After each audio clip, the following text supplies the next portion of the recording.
మేము hotel book చేసుకున్నప్పుడు breakfast included తీసుకున్నాము. సో బఫే కాబట్టి 8-9 మాత్రమే ఉంటుందని చెప్పారు. మేమైతే 8:30 వరకు ఫ్రెష్ అయ్యి వచ్చేసాము. అక్కడికి వెళ్ళాక చూస్తే ఒక్క ఐటెం కూడా మేము తిన్నది మాత్రం లేదు. ఇంకా వాడికి చెప్పి ఆమ్లెట్ మిల్క్లో కార్న్ఫ్లెక్స్ అయితే వేసుకున్నాను. తర్వాత బాయిల్డ్ ఎగ్స్ కూడా ఆర్డర్ పెట్టుకున్నాము, చెప్తే చేసిచ్చారు పాపం. ఇంకా అవే బ్రేక్ఫాస్ట్ చేసేసుకొని కొంచెం సేపు స్విమ్మింగ్ పూల్లో టైం స్పెండ్ చేద్దామనేసి వచ్చాము. అసలు అక్కడున్న వెదర్కి అందరూ షాక్ అయ్యారు. మేము స్విమ్మింగ్ పూల్లో దిగితే అంత కూల్ ఉండే, కానీ వాటర్ మాత్రం నార్మల్గా ఉండే, వెదర్ మాత్రం చాలా కూల్గా ఉండే. స్టార్టింగ్లో దిగేటప్పుడు భయం వేసింది కూల్గా ఉంటుందేమో అనేసి, కానీ ఒక్కసారి లోపలికి వెళ్ళిన తర్వాత లోపల నుంచి బయటికి రావాలనిపించలేదు.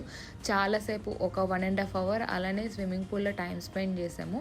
చాలా బాగుండే, ఆ లొకేషన్కి ఆ వెదర్కి బాగా అనిపించింది. ఇంకా వచ్చి ఫ్రెష్ అయిపోయి బయటకైతే వెళ్ళాము. ఈ లొకేషన్స్ మాత్రం వియత్నంలో అది కూడా సాపాలో చాలా ఫేమస్.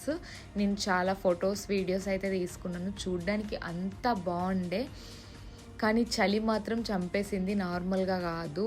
ఇంకా అక్కడ కొంచెం సేపు టైం స్పెండ్ చేసి వీడియోస్ ఫొటోస్ తీసుకున్న తర్వాత మనకి టికెట్లో ఇంక్లూడింగ్ అక్కడ డ్రింక్స్ అయితే ఇస్తారు. 2 డ్రింక్స్ అయితే ప్రొవైడ్ చేస్తారు. అవి తీసుకొని ఇంకా లాస్ట్కి అయితే బాడీ స్పా చేయించుకుందాం అనేసి వచ్చేసాము.